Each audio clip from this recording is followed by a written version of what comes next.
Okay. So out of 2, the average was like 1.8 or something. So most of you got both of the questions correct. Um, Now, if we look at the questions, the first one is it was about. Oh, there was A and B. Oh, oh yeah, you're right. Look at this. Yeah, I'm going to correct that. That's my bad. Yeah, that's my bad because yeah, if it's like it should be something else. I think during the copy and paste there was something that that went wrong. Yeah, so I'm going to if you did B and got a wrong answer, I'm going to correct that. Yeah, no, for example, I will correct your answer, Selçuk, and you will get full credit from this. You're right. So I'm going to go over your answers after the class ends today. B, B is wrong, A is right. This that really doesn't make sense. So both A and B are going to be considered correct. And it's a big hint. Obviously, the correct answer is was overrepresented in this first question. But yeah, that's my bad. So I will give full credit to whoever. I mean, if you either chose A or B, they will both be considered correct. Okay, so this was an easy question. The cognitive distance that the paper studies is between the navigation systems and the real roads, and they try to they propose an alternative to reduce that cognitive distance, especially for elderly drivers, by putting those two things together in space, meaning that if they overlay the navigation system's information on the view of the real road, which is the windshield, if reducing this cognitive distance is going to help. So this is what they study in the paper. It's not the distance between young and old. This is not correct, or not the distance between two cities, or driving in a normal situation and driving when under stress. The paper does not actually study these things. And let me activate the chat for everyone, as all of you are here mostly. Okay, I will stop first sharing and get this participant menu. So this is my participant menu that you can see right now after I assign privileges to everyone and apply. Now chat should be enabled for everyone, yeah, whoever was here. Yeah, and this one of those. So by the way, I muted myself accidentally. So let me get the participant menu again on and chat. Okay, so chat should be active for everyone now. Yeah, so A and B, they are both correct answers. And if you answered B and lost points from here, I repeat, I'm going to give you full credit manually after I review everyone's answers at the end. All right. Hopefully, there are not many of you. Most of you got, I mean, yeah. It's also interesting how many of you chose A as the correct answer. It's like there are more people who chose A, not B, and they got because the average is very close to 2. Yeah. Anyway, let's go to the second question. Close preview. The second question was about. Yeah, that's another thing. It was again. I copied this quiz questions. I had them in Word, and the bulletin. This didn't. This wasn't the issue. Somehow, when I copied from Microsoft Word into Moodle, there was some unseen characters that I was not able to get rid of. I was trying to delete them, but somehow it stayed here. Look at the spacing between this is probably that formatted copying from Microsoft Word to the text fields in Moodle. That was a problem. And I think we didn't have that in the second question, right? The second question was better aligned. Yeah, if you look at second question, I don't have that issue because uh, I I became extra careful in selecting not any additional characters that may be at the end of the bullet lists. And this was again asking a question. They were using a gaze tracker in the evaluation. And what was the purpose of using this gaze tracker? It was not for to show more detail, or it was not to scroll down. They didn't. It wasn't part of the interface. Actually, it was part of the evaluation process, and they were trying to see whether the driver has divided attention issues, which parts of the screen the driver is looking at, whether the driver is. So it was used purely for the purpose of evaluation to analyze this divided attention related issues. So it wasn't part of the interface at all. So the correct answer should be D. In this second case, yeah, the answer is D. Hopefully, yeah, there are no two choices that are the same. So the second question is correct in terms of its interface. So yeah, the first question had some mishap. Yeah, I'm going to, as I said, consider both A and B correct for this first question. So this is how the quizzes are going to look like. So this is your also first time to see a human-computer interaction quiz. I hope in terms of technical difficulties, I see we didn't have any technical difficulties. Most of you were able to answer in 1 minute or 2 minutes. So this is how we're going to conduct the quiz in the coming weeks as well. I will make the quiz available between 8 p.m. and 10 past 8 p.m. So we will have that as standardized. All right. Okay. Let's get back to our lecture. Do you have any questions? Yeah, this was like a prototype of a quiz, and we have seen some errors.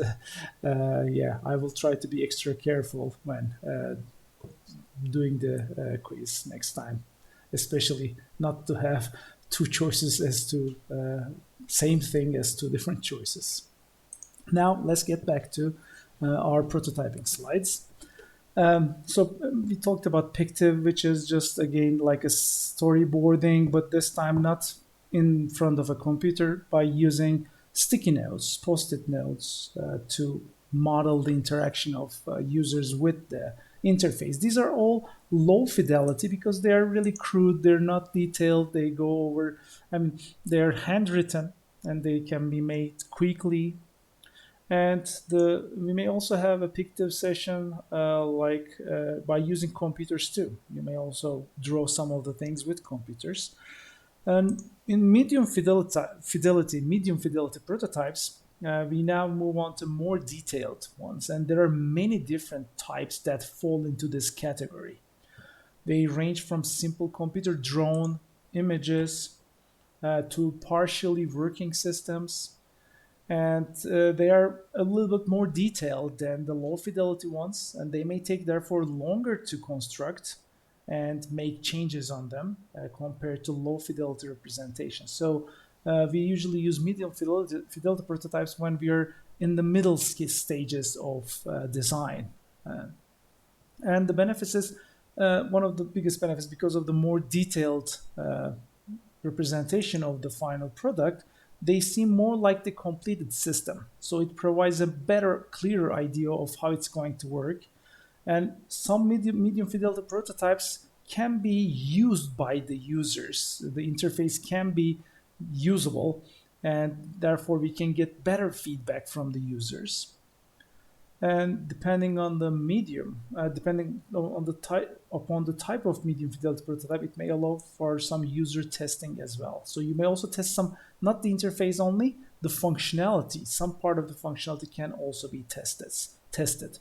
And the disadvantages are users' reactions are usually in the small mean that when that thing has certain compromises in interface.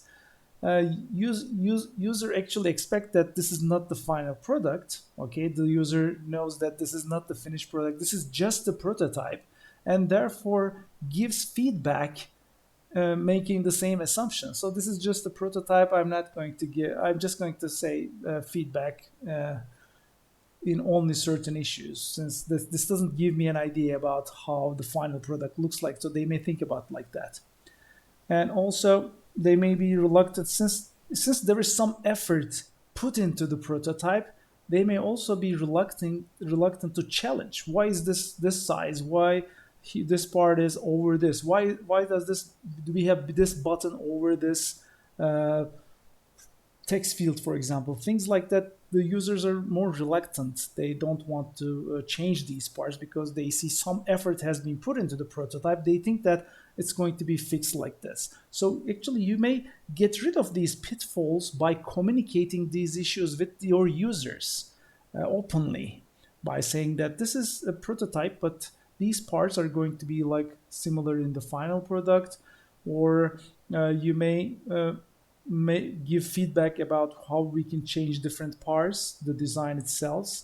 So designs are too pretty, they may look pretty, but we can change them with no effort at all. You may tell these to your users to get rid of these disadvantages.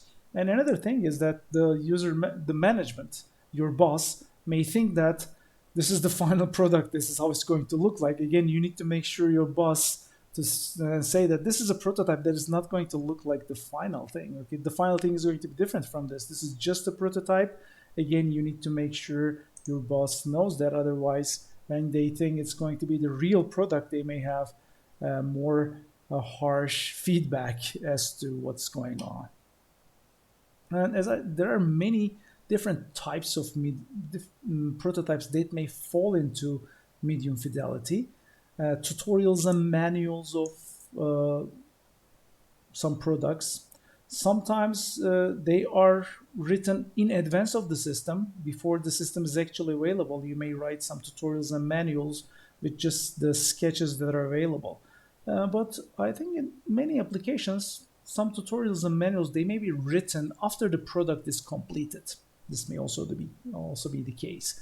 But if you're able to write them before finishing of the system, they may provide some scenarios, just like storyboards. They may provide a step-by-step description of an interaction, because usually here's an example. Like this is a tutorial of a game, Star Trek Next Generation, Birth of the Federation.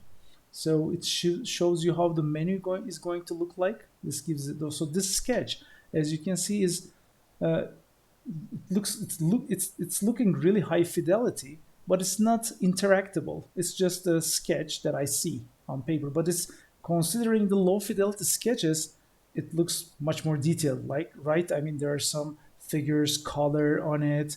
I expect the final game to look like this. It gives me an idea about the interface. Also, when you read the tutorial, you're going to see about how it's going to be played, which buttons you need to press, how difficult it is, what you're going to see when the game is being played, how you interact with it. So this tutorial is really show really highly detailed screens of the game, but still it's not interactable. These are just like sketches. But since they're more detailed than sketches, they're called medium fidelity. It's not high fidelity because it's not fully interactable. It's like just a series of screen sketches. So the tutorial may be like this. We may also have manuals that show, for example, what to do. There are different game modes. You acquire skills, moving in, marriage, kids, neighbors. So this is how the Sims game manual provide you what the game is going to look like, what kind of interaction it's going to provide. So these manuals, tutorials are examples of medium fidelity prototypes. And does this work as prototype? Yeah, sometimes people read manuals of computing products to check the interface, functionality, whether they will be able to playability. They may have certain tasks in mind, and by looking at the manual, they see whether that task is establishable in a few number of steps or not by looking at the manual. And also, this is really interesting to see. But people you may not have thought this before, but these tutorials and manuals can be considered like a prototype to help you design how the final product is going to look like, especially if you do it before the product is finished. If you get feedback from these tutorials and manuals, you may actually be able to incorporate those feedback changes to the final product that is going to be released. And there are also, in terms of software applications, there are different approaches to limiting the prototype functionality. I mentioned these before, especially in software prototypes. The compromises we make in vertical prototypes, we include in-depth functionality for only a few selected features. So just think about, in vertical prototypes, you think about something in depth. This is what vertical is. You have in-depth functionality implemented for a select few functions. The rest is just empty. But therefore, common design ideas in that functionality can be tested in depth. And on the other hand, in horizontal prototype, which is like this, there's no depth in any of those functionalities. Only the surface layer includes, but it includes the entire user interface, but with no underlying functionality. It's basically a simulation. No real work can be performed in any of those functions. In vertical prototype, we just focus on one aspect. Maybe the other parts of the user interface are not visible at all. We just focus on a single function and implement it in detail. And sometimes there may be a combination of those two. That's also possible. Partly, I mean, we may have a vertical prototype, but the interface is shown somehow fully for certain parts. So this is, we can also use scenario-based prototypes. Can be used as medium fidelity prototypes. And another thing about, we haven't considered this before, but what are we going to do with these prototypes after we're done with it? Their main purpose is to test the usability of the system, to answer some questions. But sometimes in different development of certain products, the prototype may itself may evolve into the final product, or we may just throw them out. So do we throw away, after we're done with the prototype, after we get our answers, do we throw it away? Or do we incrementally add functions to it? Imagine we have a vertical prototype, we get another vertical layer. So incrementally, we may improve the prototype into the final working product. So that's the incremental manner. So the prototype is limited functionality, but by adding functionality one by one, it may incrementally be evolve into the final product. Evolutionary is similar to incremental. It again evolves into, it improves. Every time you improve the prototype, and stage by stage, it gets closer into the final product. So these two are very similar concepts, incremental and evolutionary. But in throwaway, the prototype is used only for getting answers to your usability questions, and you throw away the rest. So here are details of how we use that throwaway. So in throwaway approach, the prototype, the only thing that propagates to the later stages in design are the lessons learned. Okay, the lessons learned are the ones that propagate, and we design something new from scratch in the next stage, and that becomes later the system. We discard the prototype that we design here. In incremental approach, so the system starts with something small, with limited functionality. We design a certain component, implement that component, test it, and incorporate it into the system. And the system now incrementally gets bigger with the new functionality added.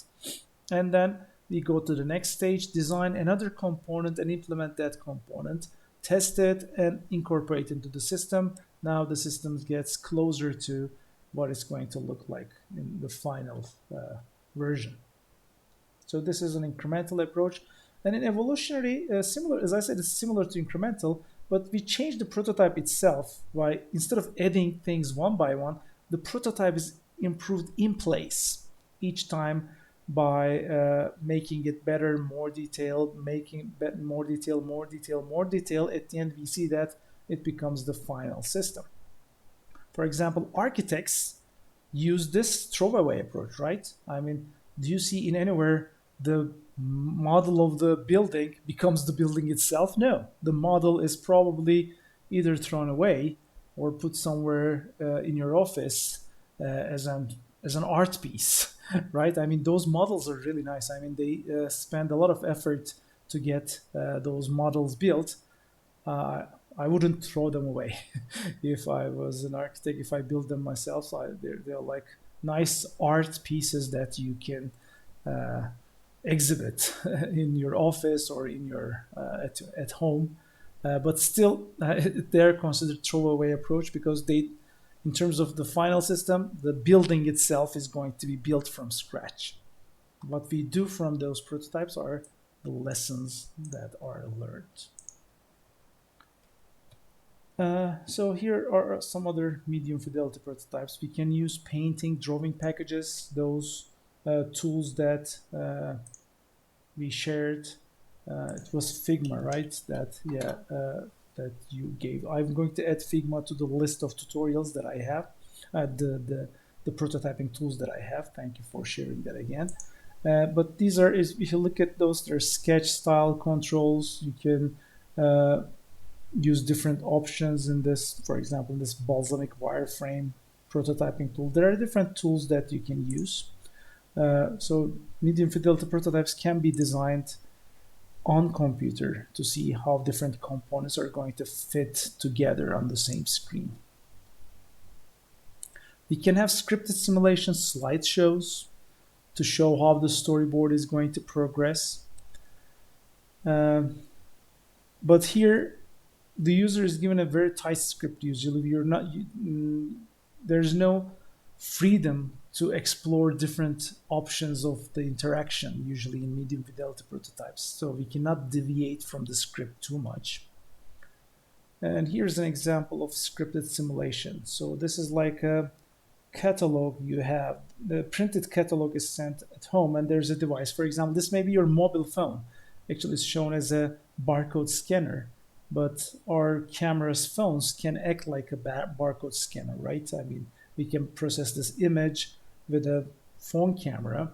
Imagine a company sends you these printed. Oh, thank you. I'll just take a note of Zeppelin 2, that prototyping tool. Zeppelin, thank you for sharing all these different design tools. Zeppelin design. Deliver on the premise of design. So very good. So they also are related to Figma. So you can actually take a look at this too.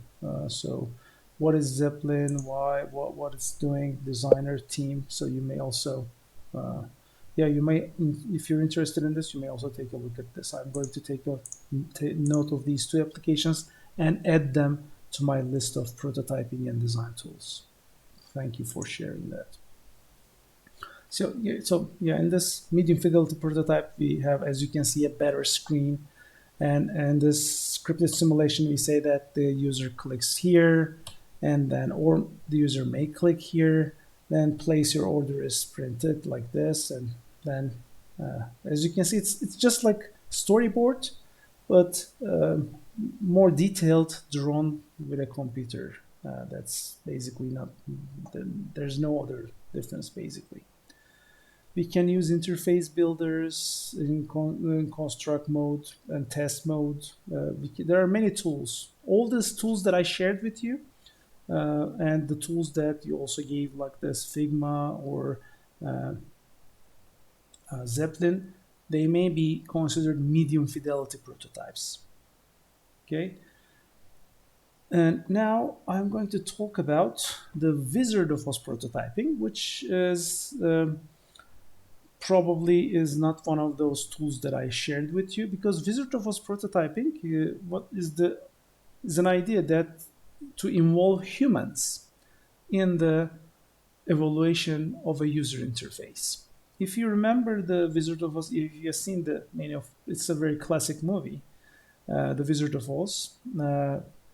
In that movie, there is the wizard, and the wizard is the one everybody's scared of. Okay, so The wizard may cause fires. There are different things. It's a big head, big voice, all these things. It's really scary. So it's maintaining the peace in this country. But the wizard is nothing but a machine that is operated by this nice elderly person.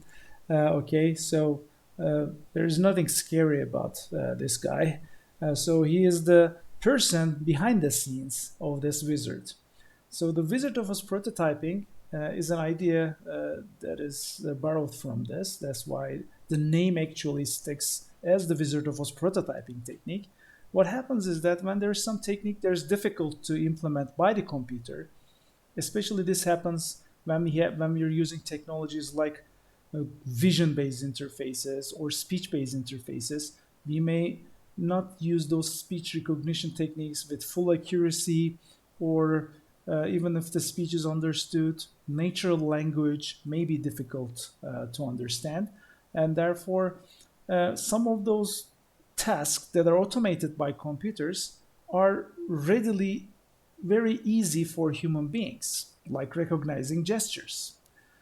You have to have a camera that is placed on the ceiling, looking at each person separately, understanding, being able to keep track of hands, understanding different gestures that may take time to implement, and it may be what you plan to have in the final application. But since in the prototyping, we may want to answer some questions related to, for example, what kind of gestures should we have in this application? Are the users going to be able to use these gestures naturally, remember them quickly without much training? If you want to test these ideas and answer these questions with a prototype, you may not want to wait all the way until the end of the application is fully completed and test this only gesture-based component. And this is what this week's paper is about, actually. To use Wizard of Oz prototyping to have those gestures recognized by some human, some wizard that is in the same room but maybe behind the curtain, and have the users think that. The users actually, they're thinking they're interacting with a computer. Okay, they don't need to know there's a wizard at the end. You may not tell your users this is an incomplete application in which you will be interacting with a human.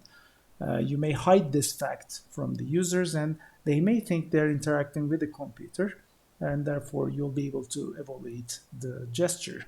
For example, the voice editor by IBM, it's a very old application in 1984 when we have the PCs. The PCs were just beginning to emerge in 1984, but they had an application, a speech-based application, a voice editor, where the user, so this is basically speech-to-text application where you type something with just your voice.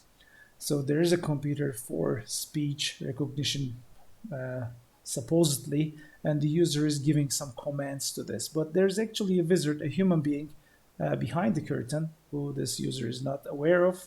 And the user is just testing the interface, with the speech interface, whether certain comments are easily recognizable again. So, or I mean, recognizable from the perspective of the user, whether the user is going to remember which commands to use. If, for example, we don't provide the natural language interface, if there's a certain set of keywords that the user is supposed to remember and use when interacting with the system, we may test which set of keywords are easier to remember.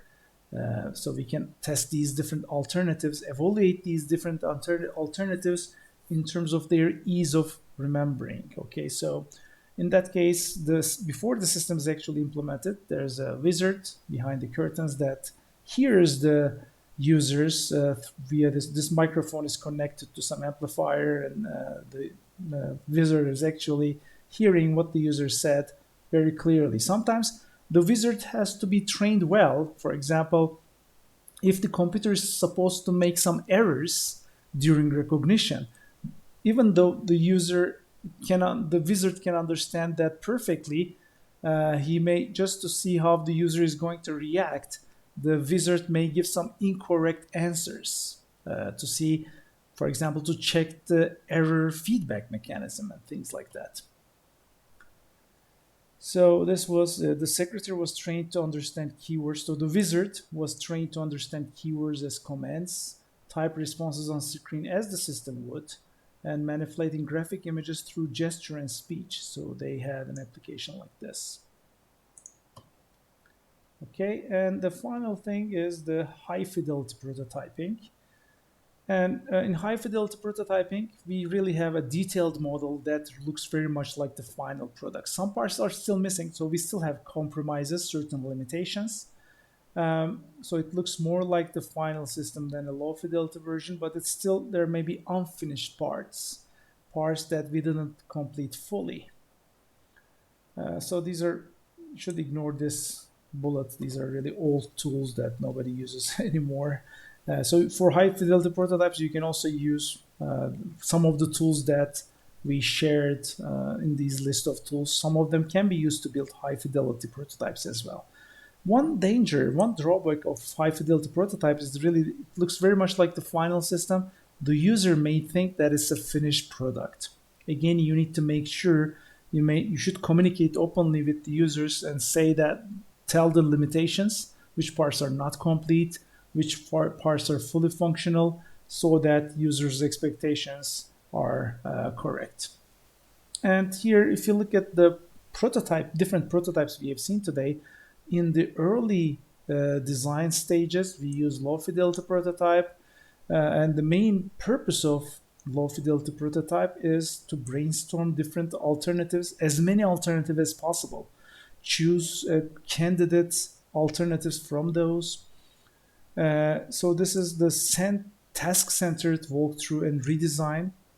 We may have lots of iterations, many iterations in the early stages with these low fidelity. And when certain things are decided on, we can then fine-tune the interface, the screen design. We can use certain computer tools to build medium fidelity prototypes. The heuristic evaluation means we can try to evaluate the system as if trying to mimic what the actual user is going to do. We can actually look for certain design guidelines, whether they are met or not. For example, whether things are consistent throughout the screens. So there are some user interface design guidelines or golden rules of design.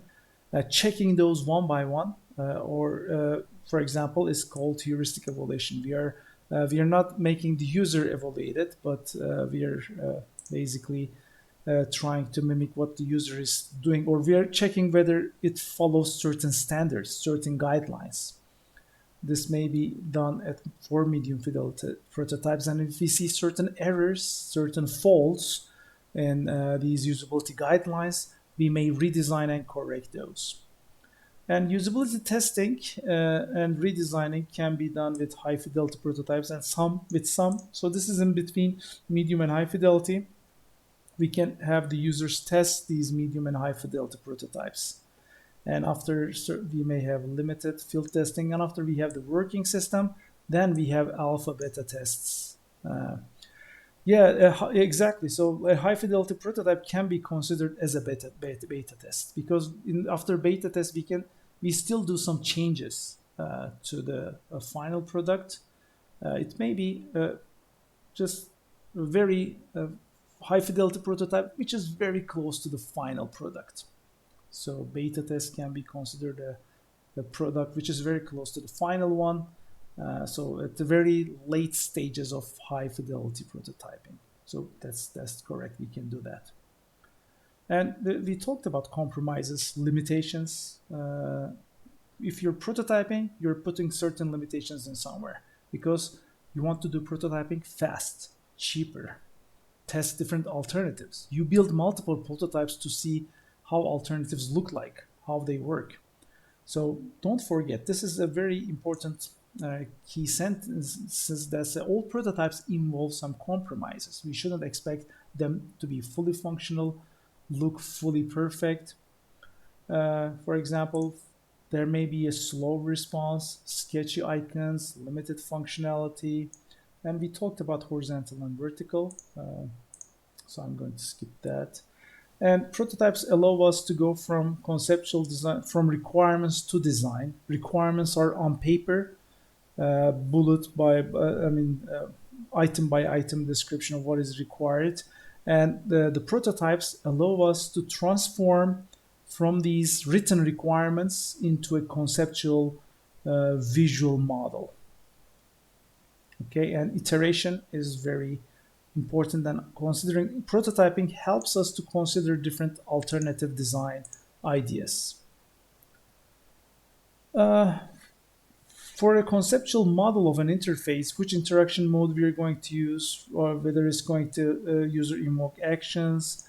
So this is, I'm going to skip these slides there about which kind of modality we are going to, speech-based, vision-based interface we are going to use, touch-based, gesture-based, which interaction paradigm, whether it's going to be variable computing, pervasive, ubiquitous. We're going to see these things towards the end of the course, but this one is about what kind of an interface you're going to do by using what kind of modality. And then they are extended for the final prototype. So prototypes are important in evaluation of emerging ideas, different alternatives.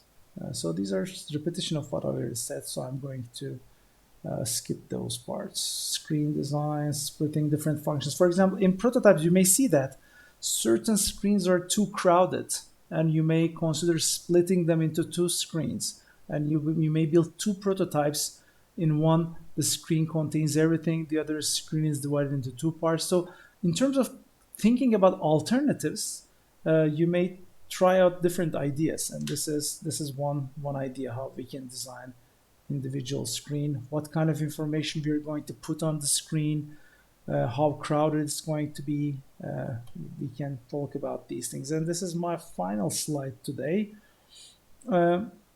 We now know that different kinds of and levels of prototype are used for different purposes at different stages. You're going to see more and more examples in the papers that we read, because each week when we read paper, we are going to see they evaluate prototypes with different levels. And the main purpose of building a prototype is to answer certain usability, user interface related questions. And therefore, before we prototype, we should have those questions in hand. We don't want to just build a prototype for the sake of building it and see. The questions shouldn't come afterwards. The questions should lead the prototype. All right, so yeah, this is the summary, and prototypes and scenarios are used throughout the design, and it's also a tool to involve users in the design process. You show the prototype to user, you have the users use the prototype to get feedback, to evaluate the prototype. So it's one tool, a very crucial tool to involve users in the design process. So this is what prototypes are in general. So I'm going to stop today here. So this finishes our discussion on prototypes. And next week, we are going to talk about how we can actually use these prototypes to evaluate usability. What kind of evaluation strategies we have. There's predictive evaluation, interpretive evaluation. There's evaluation which the user interface usability experts are used to evaluate an interface without actual users. Sometimes we use mathematical models of users if we cannot really get to the real users. So there are different strategies again for evaluating usability. So next week we are going to talk about those things. All right, and yeah, before the midterm exam, we are going to see more user interface design rules, design guidelines. We're going to talk about that. And starting from week 7, we are going to start looking at next generation, new things, new technologies in user interaction design, like intelligent interfaces, which are adaptive. How do we, for example, model the users? and change the interface automatically based on users' needs. And then 3D user interfaces, virtual reality, augmented reality, then speech-based interfaces, vision-based interfaces, and machines everywhere. I mean, computing devices everywhere. This is more like Internet of Things. How do you interact with in an environment where technology is everywhere and invisible? So we are going to talk about these future directions before the end of the course. Okay, so this is the summary of what is coming ahead in the upcoming weeks. And I will be happy to answer any questions if you have any. And I'm going to start recording now.